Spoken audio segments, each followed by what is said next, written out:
Sejam bem-vindos à reunião científica da disciplina de anestesia. Hoje teremos a honra de ver o preceptor Henrique dando uma aula sobre ultrassonografia à beira de leito no perioperatório. É sua, Bom, Henrique. Boa tarde a todos. Professor, obrigado aí pela apresentação. Hoje eu vou falar sobre o POCUS no perioperatório, mais especificamente sobre dois grandes temas, que é a avaliação gástrica e a avaliação da congestão venosa. Então, começar como de praxe com um caso clínico. Você é chamado para avaliar uma paciente na sala de pré-operatórios. Trata-se de uma paciente de sexo feminino, 35 anos, 75 quilos, 1,60 m, portadora de polipomatose adenomatosa familiar, sem alergias e outras comorbidades. Será submetida a proctocolectomia total. Usa de forma semanal semaglutida, 2,4 ml subcutâneo, com dose mantida há 4 meses, além de contraceptivo oral combinado diário. E aí, qual é a conduta? A gente libera a cirurgia, adia, alguma recomendação? Suspende a medicação, mantém a medicação. Se decidida por liberar, qual a técnica anestésica de escolha? Sequência tradicional, sequência rápida, intubação acordado. Com esse questionamento, a gente começa o primeiro assunto, com a recomendação de 3 sociedades, que foi lançada em agosto do ano passado, com adendo em maio desse ano, para pacientes que vão ser submetidos a procedimentos com sedação ou anestesia geral e estão em uso de agonistas de GLP-1 ou agonistas duplo GLP-1 e GIP, né? Ozempic e tirzepatida, né? Semaglutida e tirzepatida. Então, a primeira observação da recomendação é a recomendação para todos os pacientes de uma dieta líquida, sem resíduos, nas 24 horas antecedentes ao procedimento e um jejum de 8 a 12 horas, podendo ser antecipado de forma individual, como descrito na guideline. Uma outra recomendação é que, quando disponível, se faça o ultrassom gástrico point of care para avaliação do resíduo gástrico, na intenção de orientar em prosseguir, suspender ou a aspiração gástrica, ou fazer aspiração gástrica previamente. Vai ser um assunto que eu vou abordar um pouquinho mais para frente. Então, a gente começa avaliando os riscos para broncoaspiração. A gente não vai suspender para todo mundo, como era até recentemente. No paciente de alto risco, quem é considerado alto risco? Com relação à medicação, é o paciente que ainda está em escalonamento da dose, ou que tem uma dose mantida por menos de 3 meses, 4 semanas. Ou tem fatores de risco adicionais. É um paciente que tem uma gastroparesia por outro motivo, tem refluxo gastroesofágico, tem hernia de hiato, tem diabetes descompensada, tem histórico de broncoaspiração ou disfunções neuromusculares. Nesse caso, do paciente de alto risco, além das medidas para todos, né, dieta líquida, jejum e o ultrassom gástrico, é recomendada a suspensão de 7 dias, não mais os 21 dias recomendados anteriormente, para semaglutida, dulaglutida e tirzepatida. E para o mais antigo, liraglutida, apenas 1 dia de suspensão. Então, começando o tema propriamente dito, né, ultrassom gástrico, basicamente, tirando esse contexto, né, quando vamos fazer? A gente faz no contexto do paciente com jejum incerto ou na identificação do esvaziamento gástrico. Essas são as duas grandes classificações das situações que a gente vai ter um grande benefício no ultrassom gástrico.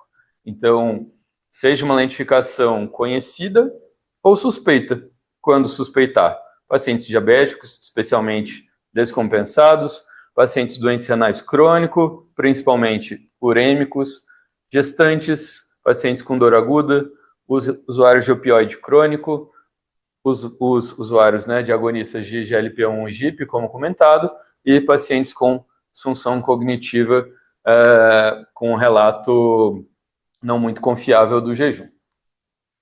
Saindo das indicações, como a gente faz, né? Primeiro, o probe pode ser tanto o probe curvilíneo, que seria o probe indicado para a maior parte dos pacientes, mas também há a possibilidade, no caso dos pacientes pediátricos e de baixo peso, usar o probe linear.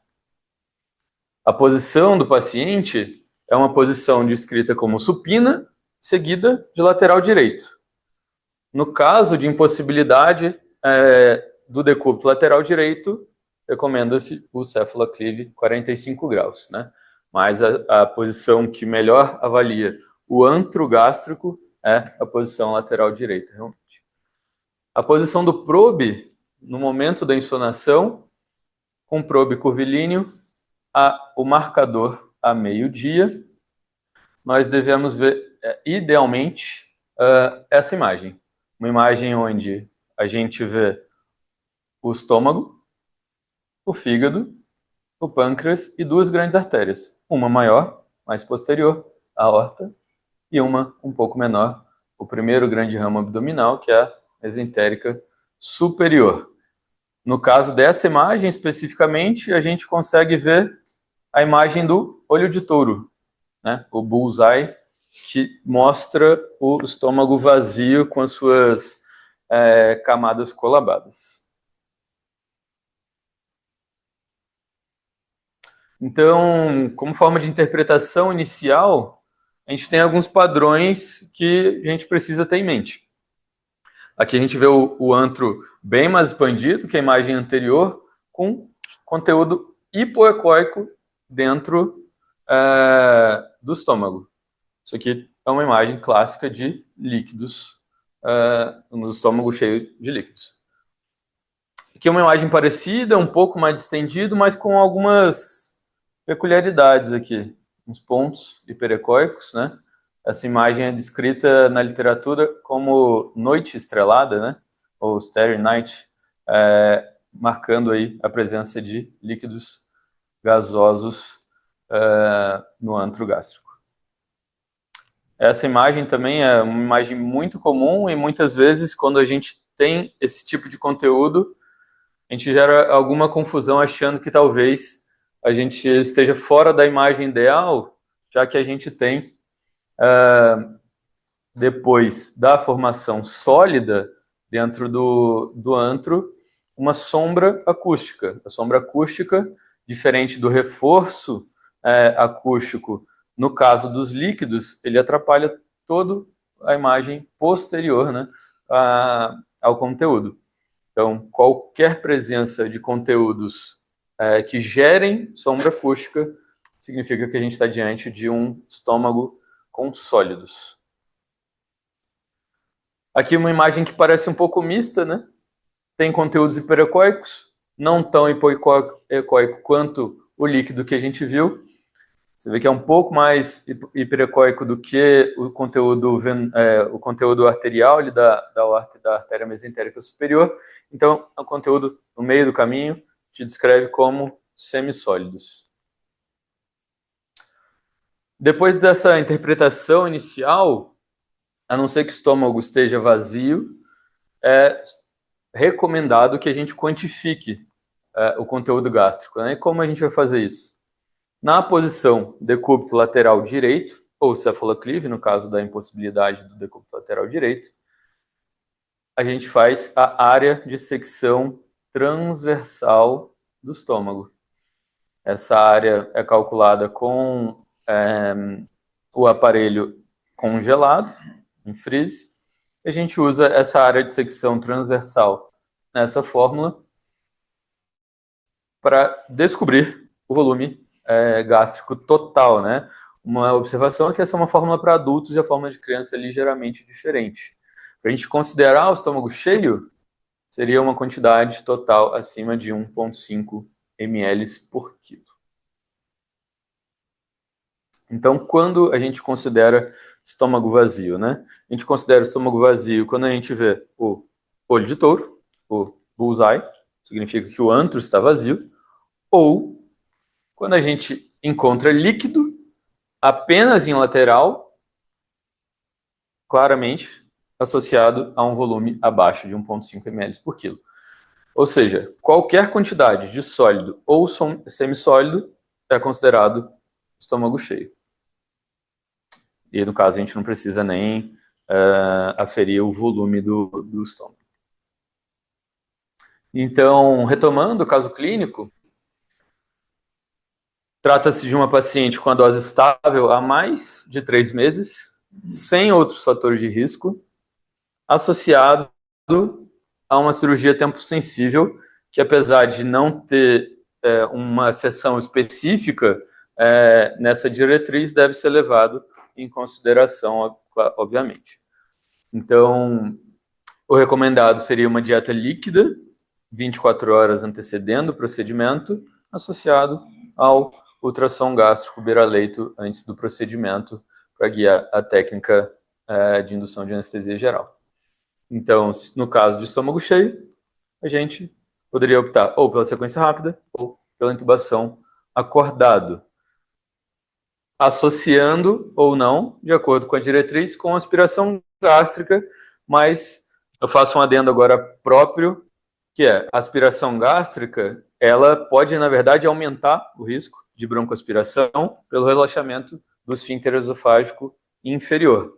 A aspiração gástrica, ela não aspira conteúdo sólido e também não garante que o estômago vai ficar vazio depois da aspiração. Então, é uma consideração que nem sempre seria dotada somente de benefícios. Talvez, no caso de um estômago com muito conteúdo líquido, faça algum sentido, mas já na presença de conteúdos semissólidos ou sólidos, não tem muito sentido a gente tentar fazer uma aspiração gástrica com o paciente acordado.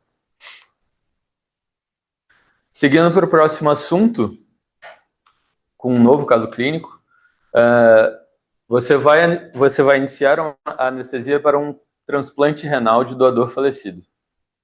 Trata-se de paciente do sexo masculino, 46 anos, 62 quilos, com peso seco de 60, anúrico, doente renal crônico terminal por diabetes mellitus tipo 2, sem outras comorbidades ou alergias.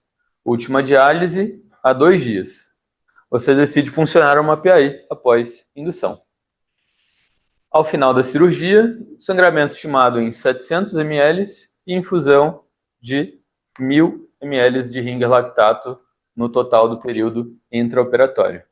O paciente, então, apresenta os seguintes sinais: uma frequência cardíaca de 120 batimentos, PM de 55, um delta-PP de 18% e uma PVC de 8. E aqui a gente está diante do maior dilema hemodinâmico do anestesista. Tem um paciente instável. Eu faço volume ou faço vasopressor?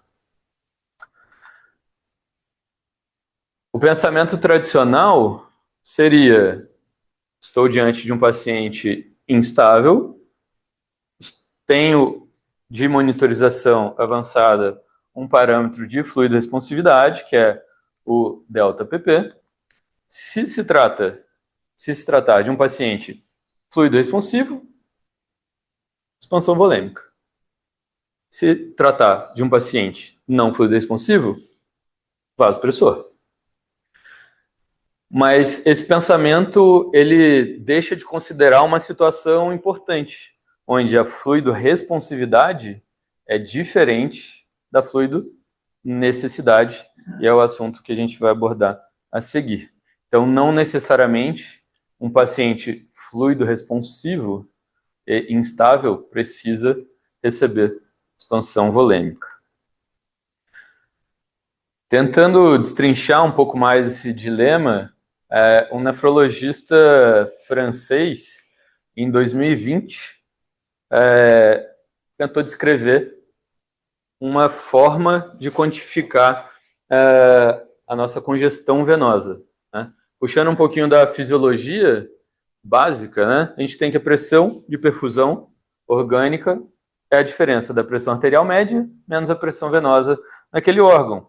Então, se a gente eleva a pressão venosa com congestão, a gente tem uma redução da pressão de perfusão orgânica, e isso é associado a múltiplos desfechos negativos.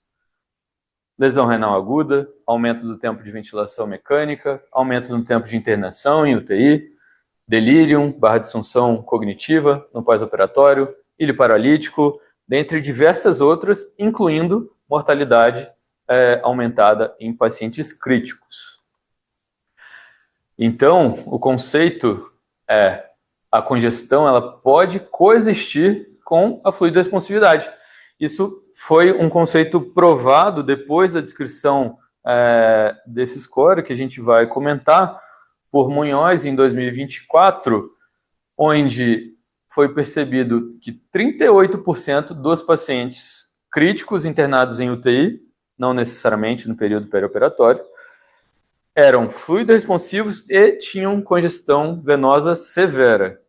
Ou seja, a expansão volêmica traria aumento da pressão venosa com queda da pressão de perfusão orgânica e piores desfechos orgânicos no geral.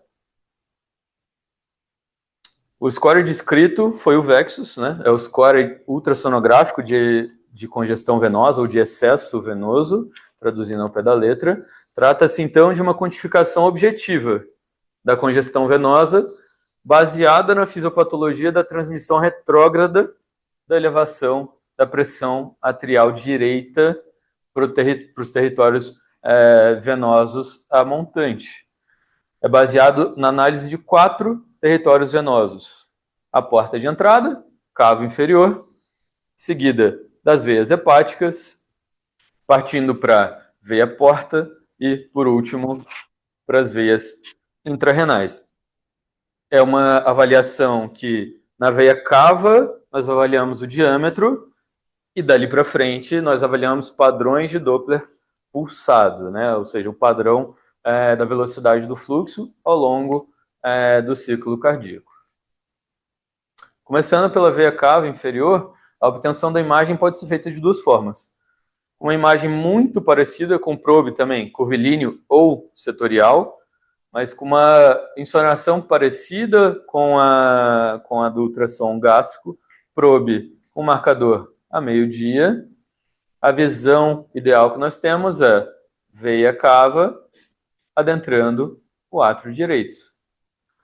O local ideal da mensuração do diâmetro da veia cava é a 2 centímetros da junção átrio-caval direita.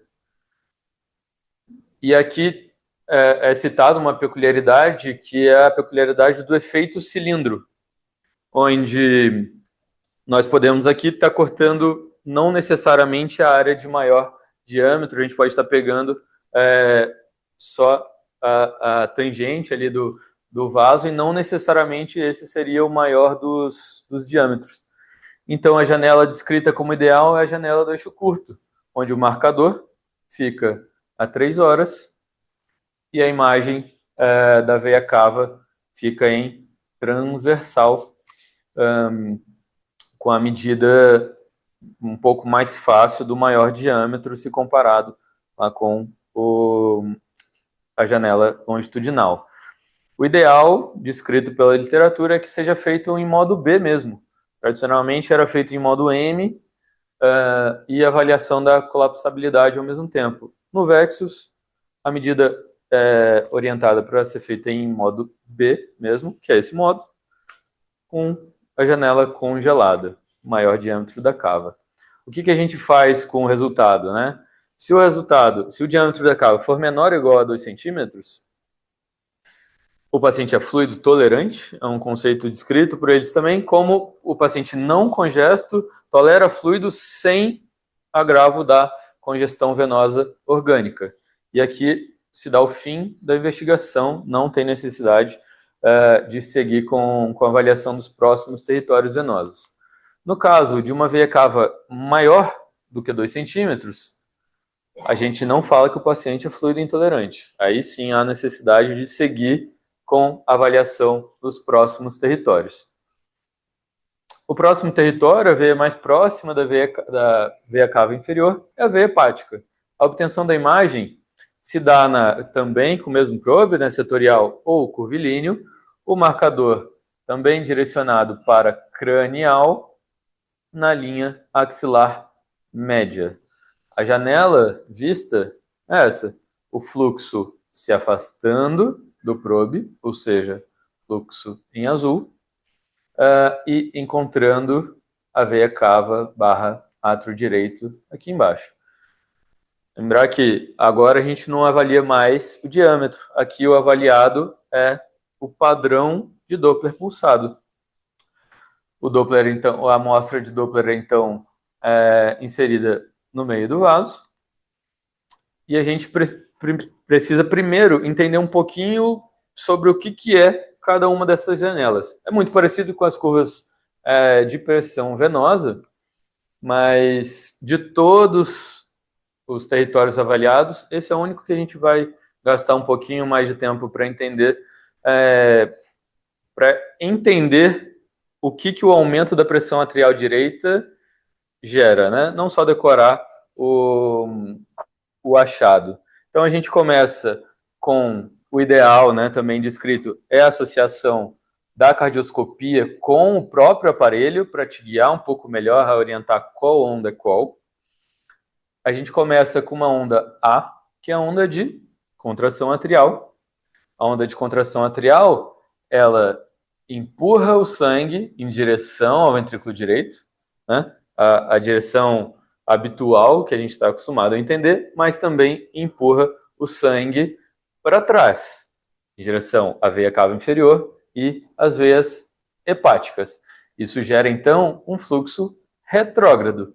Está acima da linha de base, porque o fluxo retrógrado, ele se aproxima. Se ele está subindo nessa direção, ele se aproxima do probe, então o fluxo é positivo. A gente segue, então, com uma onda S da sístole, mostrando, então, o início da contração ventricular direita. O ventrículo direito, então, ele empurra o sangue em direção ao tronco pulmonar, mas há também, no paciente fisiológico, o deslocamento do anel tricúspide em direção ao ápice cardíaco, em direção caudal. Isso faz com que a cavidade atrial direita aumente, consequentemente, diminuindo a pressão interatrial. Com a diminuição da pressão intraatrial, a gente tem uma direção do fluxo anterógrado, né? A pressão no átrio fica menor, a gente tem um deslocamento do fluxo nessa direção. Isso, claro, né, aqui é uma curva fisiológica e essa vai ser a principal região de mudança no caso do aumento da pressão atrial direita. Seguindo, então, a gente tem uma onda V, que é marcada pelo final da sístole ventricular, e a grande mudança é o deslocamento em direção cranial, né, ou seja, em direção à base do coração, novamente, do anel tricúspide. Isso faz com que ocorra um aumento da pressão intraatrial e o fluxo ele tende a ser anterógrado. Mas aqui no caso da onda V, ele pode ser tanto anterógrado, como retrógrado, como neutro. Nenhum desses padrões é um padrão patológico. Então, é uma onda que a gente acaba esquecendo um pouco dela para analisar especificamente o padrão de congestão nas veias hepáticas. A última onda é a onda D, onda de diástole, com abertura da tricúspide e fluxo passivo do átrio para o ventrículo, ou seja, uma direção anterógrada habitual. A tricúspide está aberta, o fluxo da veia hepática vai escorrer naturalmente para dentro do átrio direito e, consequentemente, ventrículo direito. Então, indo um pouco para os padrões patológicos, né? Esse aqui, mais uma vez, né, é o padrão fisiológico, onda A positiva e as demais ondas negativas. Lembrando que aqui a gente vê que o V está um pouquinho menor do que na última, quase neutro, mas não trata-se de um padrão patológico. A gente vai olhar para considerar fisiológico, no caso da veia hepática, onda S maior do que a onda D. Se a gente tiver isso na veia hepática, trata-se de um paciente sem congestão intrahepática. No caso de uma onda S menor do que uma onda D, ou seja, a pressão intra-atrial começa a aumentar, esse deslocamento da tricúspide em direção ao ápice é menor, então a velocidade do fluxo nesse momento em direção ao átrio também é menor, porque a gente tem uma menor queda da pressão intra-atrial. Esse é um padrão de congestão leve, onde a onda S é menor do que a onda D. O padrão de severidade, já a gente tem uma inversão de onda S, onde no momento da sístole ventricular, que num paciente fisiológico o anel tricúspide deveria ir em direção ao ápice e puxar junto o sangue para o átrio direito, a pressão intra-atrial está tão grande que no momento da sístole, a pressão interatrial, ela na verdade aumenta, fazendo com que ocorra um fluxo puramente retrógrado para dentro do fígado.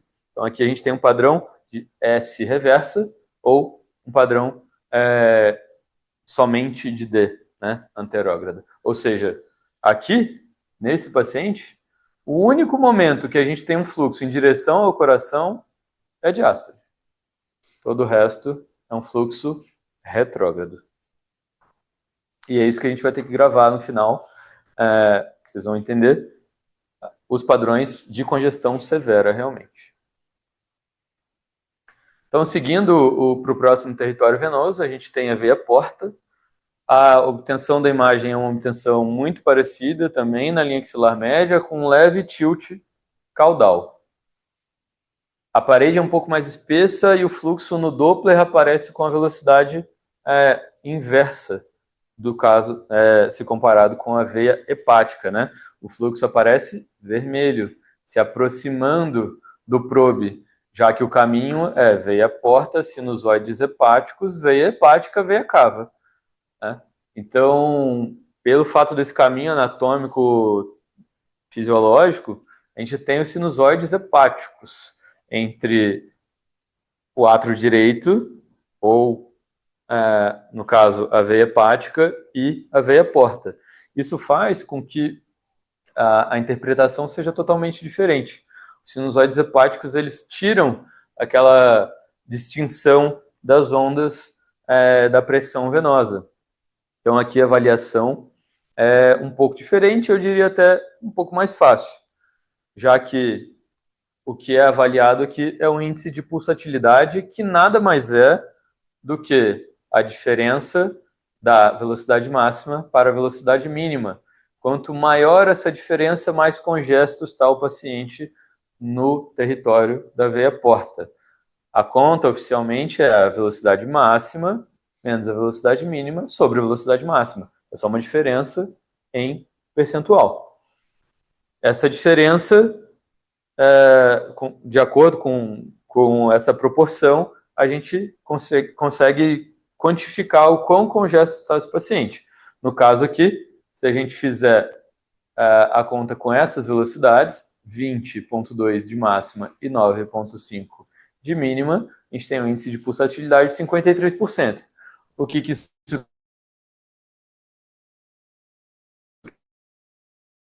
quer dizer? Para o paciente não congesto, um padrão fisiológico. Índices de pulsatilidade entre 30 e 50, congestão leve, e acima de 50, congestão severa, um padrão de gravidade. Indo para o último dos territórios, território intrarrenal, a obtenção da imagem é também um pouco parecida, mas mais em direção posterior, muito parecida com a janela hepatorrenal do FAST, para quem já está mais habituado com algo um pouco mais comum. E a imagem obtida é essa. Espaço de Morrison, né, o fígado com a linha do fígado com a linha renal. As veias ideais para a análise da congestão intrarrenal são veias periféricas, veias corticais, que avaliam um pouco melhor a congestão venosa. Pela proximidade da veia com a artéria renal, arteríolas, né, no caso, uma mesma imagem de Doppler mostra o fluxo arterial em direção ao probe e um fluxo venoso se afastando do probe. Isso, inclusive, auxilia a distinção das fases sistólica ou diastólica. Aqui também é uma avaliação muito mais fácil do que a veia hepática, né? Então, o fluxo normal, o padrão de fluxo normal é esse, é um padrão praticamente contínuo. A gente vê uma leve diferença na porção diastólica para a porção sistólica, mas nada de muito importante. Quando a gente começa a conseguir distinguir as fases, ou seja, aqui a gente tem a onda S e a onda D, onda S, né, sendo simultânea a sístole, que está simultânea a maior velocidade arterial, separado da onda D no início da diástole, a gente tem um padrão de congestão leve, onde a gente distingue onda S e onda D e não tem esse padrão contínuo. O padrão de gravidade já é bem parecido com o da veia hepática, onde a gente perde a onda S e o único movimento de fluxo anterógrado é na diástole, mais uma vez, que é o padrão somente D, traduzindo ao pé da letra. A gente perde o fluxo contínuo, perde a S e mantém só D. O único momento que o rim é esvaziado é no momento da diástole. Então, integrando a avaliação, né, para a gente considerar o paciente congesto ou não, a gente começa com a veia cava, a porta de entrada. Veia cava está menor ou igual a 2 centímetros, beleza? Paciente grau 0, não congesto. No caso do paciente com a veia cava maior do que 2 centímetros, a gente precisa seguir com a avaliação. E a pergunta é: quantos padrões de congestão grave estão presentes nesse paciente? Só recordando mais uma vez, veia hepática, somente D, inversão de onda S. Veia porta, a gente tem uma pulsatilidade muito grande. A diferença da velocidade máxima para a velocidade mínima está acima de 50%. Isso aí dá para... não precisa nem fazer conta, né? Se uma for maior do que o dobro da outra, acima de 50%. No caso das renais, a gente também perde o fluxo contínuo, perde S e vê somente a D. Ou seja, muito parecido com a hepática, né? Somente a D, somente a D. Velocidade entre a sístole e a diástole muito grande. Também padrão de gravidade. Se a gente tem nenhum desses padrões, ou seja, só a cava que é maior de 2 centímetros, trata-se de um paciente sem congestão e grau 1. Se a gente tiver um padrão de congestão grave, é um paciente que é considerado com congestão leve, que seria o grau 2. E 2 ou mais seria considerado um Vexus grau 3, um paciente com congestão grave. Então, a conduta baseado no Vexus, claro que o Vexus é uma ferramenta a mais, não deve ser utilizado de forma isolada para tomar conduta, seria: estou diante de um paciente fluido responsivo. É um paciente grau 0 ou grau 1? Expansão volêmica, sem receio de agravo da congestão venosa. O grau 2, que você pode considerar expandir ou fazer o vasopressor. E o grau 3, definitivamente, não fazer expansão volêmica, tratar com vasopressor e considerar uma diurese forçada, né? Traduzindo ao pé da letra, uma limpeza de fluidos, fluidoterapia, diurético terapia, pensando em reduzir a pressão venosa e aumentar a pressão de perfusão orgânica. E aí um questionamento que pode surgir beleza, esses são janelas que a gente obtém no tórax do paciente. Então, isso acaba limitando muito o uso no intraoperatório. E aí eu entendo, né, que ainda é uma coisa pouco disponível e mesmo a disponibilidade acaba sendo mais para cirurgia cardíaca, mas já é um conceito provado em que o Vexus é viável de ser realizado pelo eco transesofágico, né? Isso já foi provado aí há mais de 2 anos. Só lembrando que, como o probe está esofágico, todos os fluxos são ao contrário, né? Já que a gente está vendo os seus fluxos pela visão posterior e não anterior. Então, mensagens finais que eu gostaria de deixar aqui o tempo de suspensão dos agonistas de GLP-1 e GIP mudou, mas a lentificação do esvaziamento gástrico continua mesmo. A broncoaspiração é um evento raro, mas muito grave. Então, a gente deve sempre se atentar ao jejum adequado, de 8 a 12 horas, e a restrição de dieta para dieta líquida para todos os pacientes em uso desse fármaco. O ultrassom gástrico ele pode ser usado aí para guiar a sua forma de indução no paciente com jejum incerto ou lentificação de esvaziamento gástrico, e isso inclui a situação onde os pacientes usam essas medicações comentadas.